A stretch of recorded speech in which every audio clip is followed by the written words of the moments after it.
Hello student, I am Tamanna from Vishwas Navsharda Public School, Bhuna. Today we are going to start chapter number 15 of class 8, some natural phenomena. इस chapter में हम natural process के बारे में study करेंगे. Let we start. In class 7th we have learned about storms and cyclone. Class 7th में हम storms और साइक्लोन के बारे में पढ़ चुके हैं. देखिए स्टॉर्म क्या होता है, जब बहुत हैवी वाइंड ब्लो होती है, ठीक है, उसे हम क्या बोलते हैं, स्टॉर्म बोलते हैं. स्टॉर्म का ही टाइप होता है साइक्लोन, और टोर्नेडो के बारे में भी हमने क्लास 7th में स्टडी किया था. ये क्या है, स्टॉर्म के ही टाइप हैं. देखिए जो साइक्लोन है वो किस में अक्कर होता है, ओशियंस में. We have also learn how they affect us, मतलब कि हमने ये भी पढ़ा था कि ये हमें किस तरह से अफेक्ट करते हैं. And how we can protect our self from them, और हम इनसे अपने आप को कैसे प्रोटेक्ट करते हैं, ये सब हम क्लास 7th में स्टडी कर चुके हैं. In this chapter we shall discuss 2 other destructive natural phenomena. इस चैप्टर में हम मतलब साइक्लोन से या फिर स्टॉर्म से, टोर्नेडो के अलावा 2 नेचुरल फिनोमिना स्टडी करेंगे, lightning and earthquake. And the step we can take to minimise destruction caused by this calamities, मतलब कि इनसे जो इफेक्ट होंगे वो स्टडी करेंगे, और इनसे जो इफेक्ट होते हैं उसे मिनिमाइज कैसे करेंगे, या इससे होने वाले डिस्ट्रक्शन को कैसे मिनिमाइज करेंगे, इसके बारे में हम इस चैप्टर में स्टडी करेंगे. You might have seen electric spark on an electric pole when wire become loose or when a plug is loose in the socket. आपने क्या है, इलेक्ट्रिक स्पार्क देखी होगी इलेक्ट्रिक पोल पे, या फिर जब कोई तार लूज होती है तो उसमें भी आपने स्पार्किंग देखी होगी, ठीक है, प्लग में या फिर सॉकेट में देखी होगी. Sometime we notice flashes of light all over the sky during rain and thunderstorm. कभी कभी रेन के मतलब जस्ट आफ्टर हम क्या देखते हैं, स्काई में हमें इस तरह से लाइटनिंग दिखाई देती है, ठीक है. ये क्या है, एक नेचुरल फिनोमिना है, इसे हम क्या बोलते हैं, लाइटनिंग बोलते हैं. लाइटनिंग क्या है, लाइटनिंग भी क्या है, एक इलेक्ट्रिक स्पार्क है, but on a huge scale, मतलब कि बट लार्ज स्केल पर है, ठीक है. Lightning occur because of the massive electric charge flowing from clouds. Lightning किस लिए अक्कर होती है, क्योंकि जो क्लाउड्स हैं उनमें क्या होता है, इलेक्ट्रिक चार्ज फ्लो होगा from one part of cloud to another, cloud के एक पार्ट से दूसरे पार्ट में, और form a cloud to the ground. To understand how this happen, मतलब कि हम अंडरस्टैंड करेंगे ये कि ये किस तरह से हैपन होगा. Let us first learn about electric charge. तो हम क्या करते हैं, सबसे पहले इलेक्ट्रिक चार्ज के बारे में रीड करते हैं. चार्ज बाय रबिंग, कि जब हम कोई भी 2 ऑब्जेक्ट को रब करते हैं तो उनको आपस में रब करने से क्या होगा, चार्ज जनरेट होगा. इसके लिए हम एक एक्टिविटी डिस्कस करते हैं. एक्टिविटी 1, हमने क्या करना है, एक प्लास्टिक कॉम्ब लेनी है और इसे क्या करना है, bring it near small pieces of paper. हमने क्या किया, पेपर के छोटे छोटे पीसेस कर लिए और उनके पास हम कॉम्ब को लेकर आए. तो जैसे ही हम कॉम्ब को पास लाएंगे तो जो कॉम्ब है वो पेपर को अट्रैक्ट नहीं करेगी. फिर हमने क्या कर लिया, उसी प्लास्टिक कॉम्ब को अपने ड्राई हेयर में रब किया और फिर उन्हें दोबारा से पेपर के पास लाए. फिर हमने देखा कि जो प्लास्टिक कॉम्ब है वो पेपर के जो पीसेस है उन्हें अट्रैक्ट कर रही है, ठीक है. क्यों अट्रैक्ट किया, क्योंकि वो क्या हो गई, चार्ज्ड हो गई. जब तक कोई इफेक्ट नहीं था उसके ऊपर, जब तक हमने कॉम्ब को रब नहीं किया था तब तक उसके ऊपर चार्ज नहीं था. जैसे ही हमने ड्राई हेयर में कॉम्ब को रब किया तो वो क्या हो गई, electrically charge. After that comb ने क्या किया, पेपर के स्मॉल पीसेस को अट्रैक्ट कर लिया. देखिए diagram, a plastic comb rubbed against dry hair attract piece of paper. पहले था ऐसे, अट्रैक्ट नहीं किया. After that we rub it in dry hair, then comb attract the piece of paper. Similarly when you rub an inflated balloon, मतलब कि जब हम inflated balloon को रब करेंगे ठीक है, एक वुलन मटेरियल के साथ, और उसे क्या करेंगे, एक वॉल के पास रखेंगे। The balloon stick to the wall, जो बैलून है वो वॉल से स्टिक हो जाएगा। Rubbing a comb against dry hair और rubbing a balloon against a woollen material produce a kind of force in them. मतलब कि इनके अंदर क्या हुआ, एक टाइप का फोर्स जनरेट हो गया। That can attract as well as repel certain object.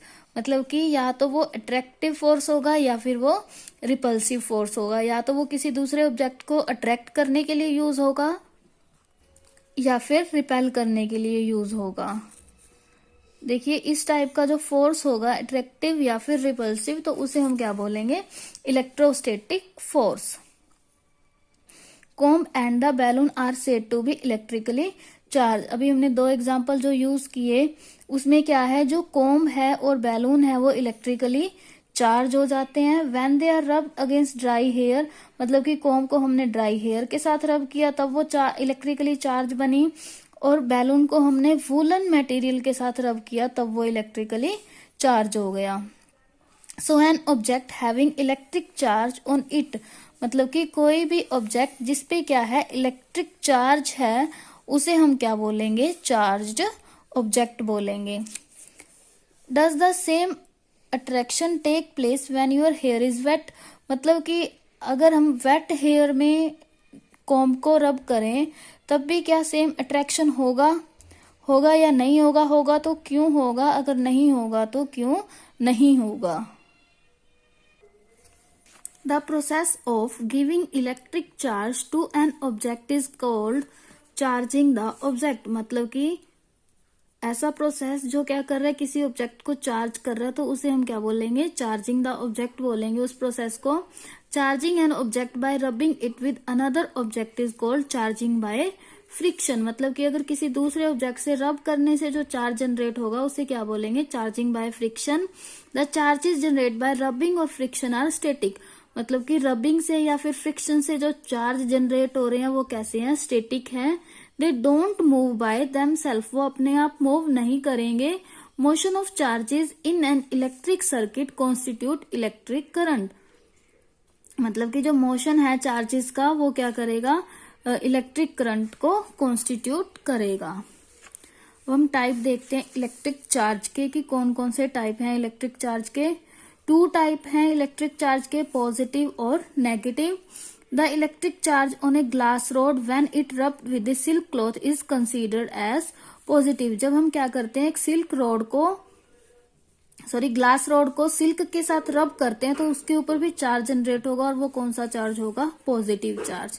ऐसे ही दूसरा एग्जांपल देखते हैं, जो इलेक्ट्रिक चार्ज है एबोनाइट रोड पे, जब हम उसे रब कर रहे हैं फर या फिर वूल के साथ, उसे हम क्या बोल, उसके ऊपर जो चार्ज जनरेट होगा वो कैसा होगा, नेगेटिव होगा। मतलब कि जब हमने ग्लास रोड को रब किया सिल्क के साथ तो उस पे पॉजिटिव चार्ज जनरेट हुआ, बट जब हमने एबोनाइट रोड को रब किया फर या फिर वूल के साथ तो उस पे क्या, नेगेटिव चार्ज जनरेट हुआ। देखिए Benjamin Franklin discovered that there are 2 kind of electric charge, positive and negative, मतलब कि जो पॉजिटिव और नेगेटिव चार्ज थे वो किसने फाइंड आउट किए थे, बेंजामिन फ्रैंकलिन ने।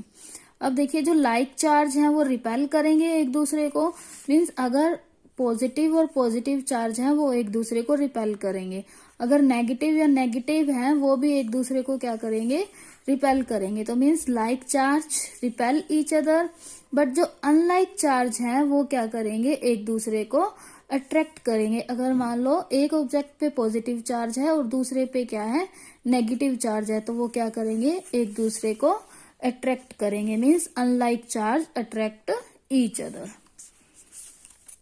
नेक्स्ट है एक्टिविटी 2। इसमें क्या करना है, हमने प्रूव करना है कि जो लाइक चार्ज है वो एक दूसरे को रिपेल करेंगे। तो हमने क्या किया, 2 ग्लास रोड ले ली, ठीक है, और 2 एबोनाइट रोड ले ली, उन्हें क्या है, पीस ऑफ सिल्क क्लॉथ ले लिया, पीस ऑफ फर ले ली, और वुडन स्टैंड ले लिया, और पीस ऑफ सिल्क थ्रेड ले लिया। तो हमने क्या करना है, ग्लास रोड को पीस ऑफ सिल्क के साथ रब किया और इसे क्या किया, सस्पेंड कर लिया सिल्क थ्रेड के साथ, लाइक दिस। फिर दूसरी ग्लास रोड इसके पास लाएंगे, ठीक है, ये क्या है, पॉजिटिवली चार्ज है। दूसरी ग्लास रोड इसके पास लाएंगे, ये भी क्या है, पॉजिटिव चार्ज है। तो इस टाइप से जब हम देखेंगे तो ये क्या है, एक दूसरे को अट्रैक्ट नहीं करेंगी, मीन्स एक दूसरे को क्या करेंगी, रिपेल करेंगी। तो ऐसा क्यों हुआ, क्योंकि ये भी क्या है, ग्लास रोड है और ये भी ग्लास रोड है, मीन्स एबोनाइट रोड है। तो जो चार्ज इस पे है वही क्या होगा, इस पे होगा। तो इसीलिए सेम चार्ज किया तो ये क्या करेंगी, एक दूसरे को रिपेल करेंगी। तो फिर हमने क्या किया, पार्ट बी में हमने क्या किया, एक एबोनाइट रोड को हमने फर के साथ रब कर दिया और उसे क्या किया, यहाँ पे हैंग कर दिया। और दूसरी को एबोनाइट जब हमने फर के साथ रब किया और इसके पास ले आए, तो जब हमने इसको रब किया तो इसके ऊपर भी चार्ज चेंज हो गया, इसको रब किया तो इसके ऊपर भी चार्ज चेंज हो गया। तो जब हम एक दूसरे के पास लाएंगे तो ये क्या करेंगी, एक दूसरे को रिपेल करेंगी। तो मीन्स दोनों के ऊपर सेम चार्ज था, तो क्या किया, इन्होंने रिपेल किया। तो मतलब हमने क्या ऑब्जर्व किया, suspended ebonite road moves away from the other ebonite road. तो इसका मतलब क्या हुआ, कंक्लूजन क्या है कि similar charges repel each other. यहाँ पे दोनों पे क्या था, पॉजिटिव चार्ज था, तब भी एक दूसरे को रिपेल कर रहे हैं। यहाँ दोनों को हमने फर के साथ रब कर दिया तो दोनों के ऊपर नेगेटिव चार्ज आ गया, तब भी ये क्या कर रहे हैं, एक दूसरे को रिपेल कर रहे हैं। नेक्स्ट है activity 3, to show that unlike charge attract each other. ठीक है, अब हमने इसमें अनलाइक चार्ज देखना है। ऐसे ही यहाँ पे हम यही एक्टिविटी रिपीट करते हैं। हमने क्या कर लिया, 2 ग्लास रोड ले लेंगे, एक को रब कर देंगे फर के साथ और दूसरी को नहीं करेंगे। देखते हैं, देखिए इस तरह से वही एक्टिविटी है। ये एबोनाइट रोड ली, ये सिल्क का थ्रेड है और इस एबोनाइट रोड को हमने यहाँ हैंग कर दिया। और जो दूसरी एबोनाइट रोड है इसको हमने फर के साथ रब किया, बट इसे हम रब नहीं करेंगे। इसके ऊपर वही चार्ज है जो पहले था, बट इसको जब हम फर से रब करेंगे तो इसके ऊपर क्या है, नेगेटिव चार्ज आ जाएगा। ठीक है, तो ये एक दूसरे को क्या करेंगे, अट्रैक्ट करेंगे। तो कंक्लूजन हमारा यहाँ से हो गया प्रूव कि ये positively charge glass and ebonite road attract each other. We conclude that unlike charge attract each other.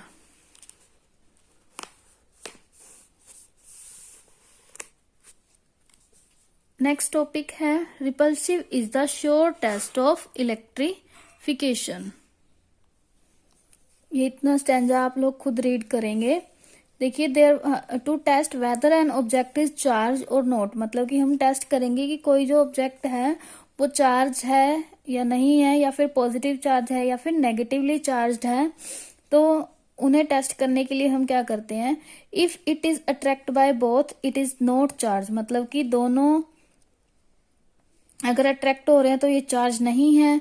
If it is repelled by positively charge तो इट इज पॉजिटिवली चार्ज, मतलब कि अगर पॉजिटिवली, मान लो कि यहाँ पॉजिटिव है, मतलब यहाँ कोई ऑब्जेक्ट है तो उसके पास हम पॉजिटिवली चार्ज कोई ऑब्जेक्ट ले आए, अगर वो रिपेल कर रहा है तो इसका मतलब वो पॉजिटिवली चार्ज है, इसका हमें नहीं पता। ठीक है, रिपेल कर रहा है तो ये भी पॉजिटिवली चार्ज है। अगर हम नेगेटिव चार्ज इसके पास ले आए, अगर ये अट्रैक्ट कर रहा है तो इसका मतलब क्या हुआ, ये पॉजिटिव चार्ज है। अगर मान लो नेगेटिव चार्ज को रिपेल कर रहा है तो इसका मतलब क्या है, नेगेटिव चार्ज, क्योंकि ये नेगेटिव चार्ज को रिपेल कर रहा है।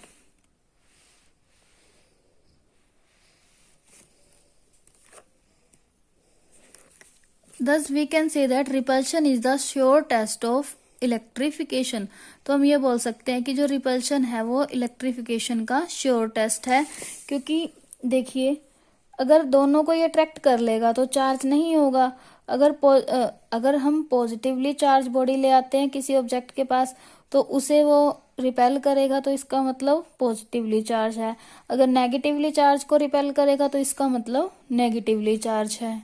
ठीक है,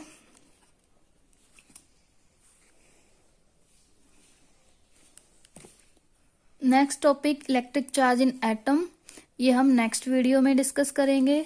thank you, bye bye, keep studying.